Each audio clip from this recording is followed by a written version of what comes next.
Welcome to Shiv Motivation. Today we are here with a very useful topic, a beautiful topic, the ego sacrifice. Let's start.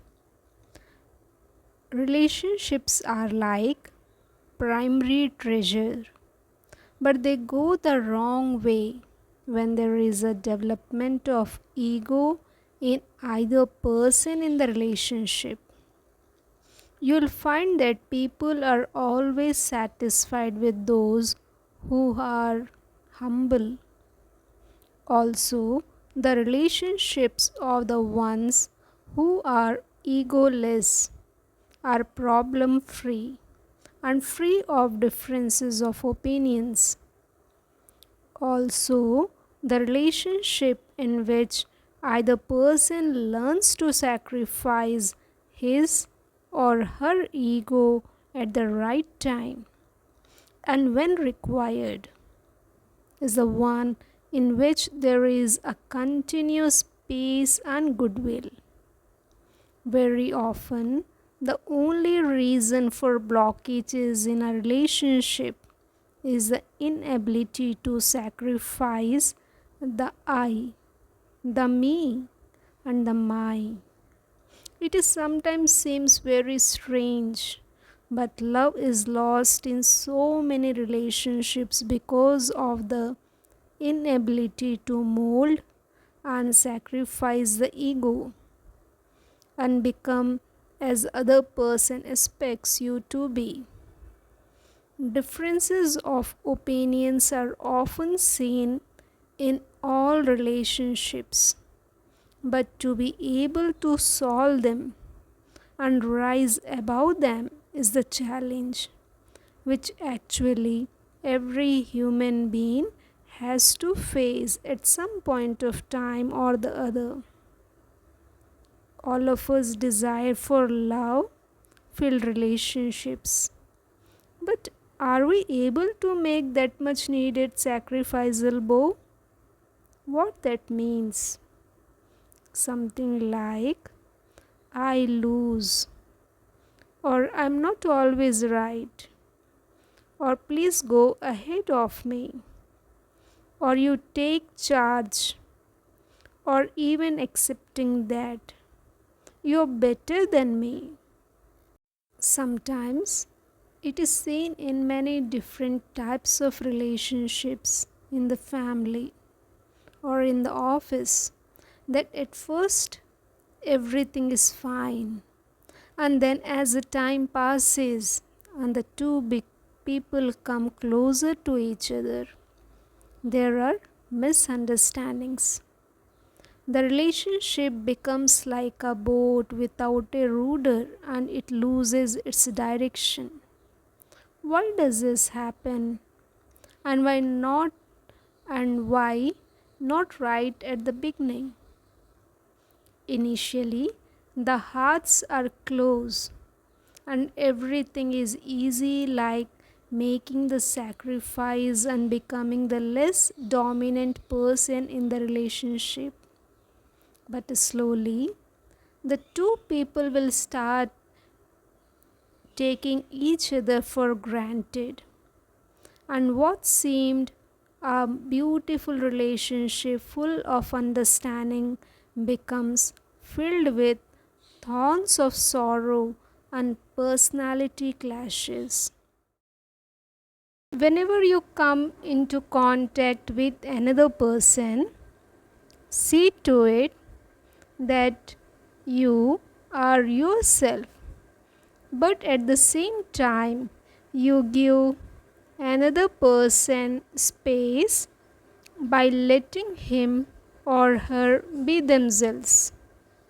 What that means is that let the other person express themselves in a way they want to, and not necessarily in a way that you want them to express or act. They shouldn't be a puppet in your hands.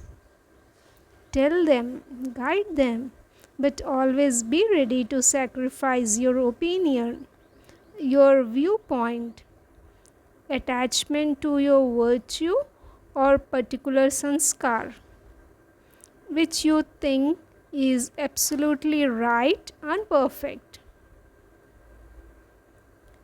Also, be ready to let the other person's opinion rule the situation involving the two of you.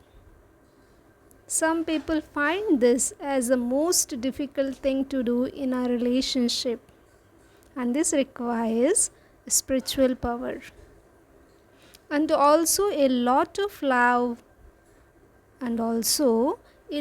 of love inside you for the other person.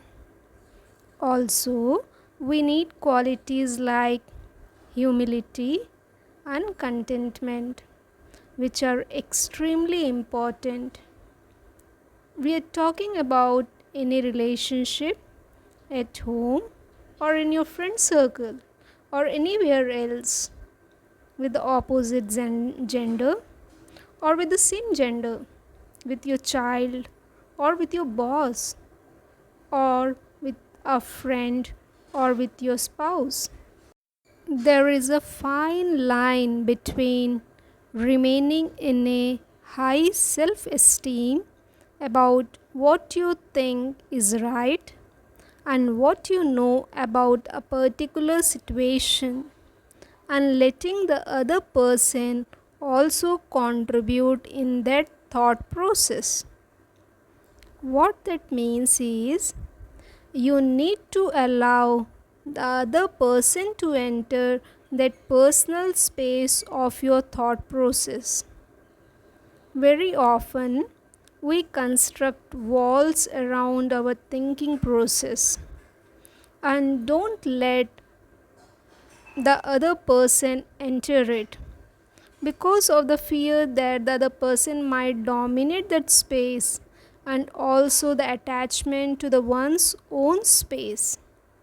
Remember, the ones who bow down and are comfortable with people's views and give them as much respect as their own opinions and viewpoints are the rulers of everyone's hearts. People are not ruled by power, but their hearts are filled with love to get their love and respect in return. And that happens by keeping the other ahead of you in interactions, not only on a physical level but also on a thought level and the level of emotions. Let's quickly review the today's talk. People are not ruled by power, but their hearts are filled with love to get their love and respect in return. And that happens by keeping the other ahead of you, not only on a physical level but also on a thought level and the level of emotions. Remember that in every relationship, the person who keeps the other ahead is the one who leads the relationship, although it may seem otherwise. Keeping the other ahead means saying yes to the other person, even if at times you do not agree with the other person's opinion in a particular matter of common interest. Very often, in offices and in homes, you will see at some places people are so closely knit together. At some other ones, there are negative energy exchanges as well as negative word exchanges due to different ways of how people manage their relationships. At one place, two office colleagues have such a beautiful bond with each other. where a day at the office goes very smoothly and they will never quarrel with each other.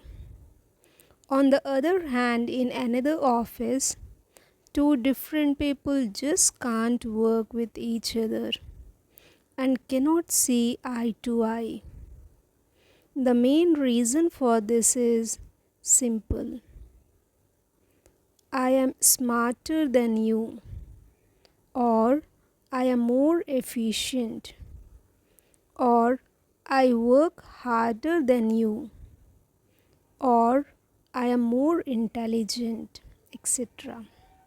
Such thoughts spoil the relationship and don't let it become a beautiful bond full of love and closeness. It is commonly said, forget the differences and become friends. But an important point to note that differences between any two people will always exist. There are no two people with exactly the same viewpoints and ideas.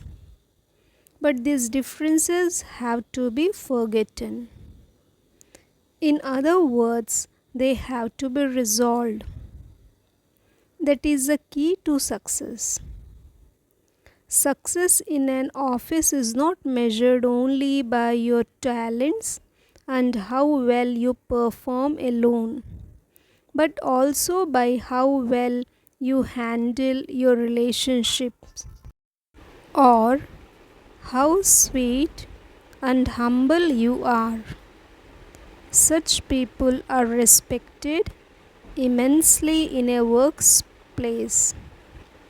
People want to be in their company much more than the ones who are egoistic and extremely rigid in their views and are unable to bow down or sacrifice the ego when required. Remember, life is short. Life is short. So why not enjoy each day with your parent, your spouse, your office colleague, your mother-in-law, whoever it may be. They all matter to you and you matter to them. So enjoy their blessings by making the ego sacrifice. Thank you. Take care. Keep smiling.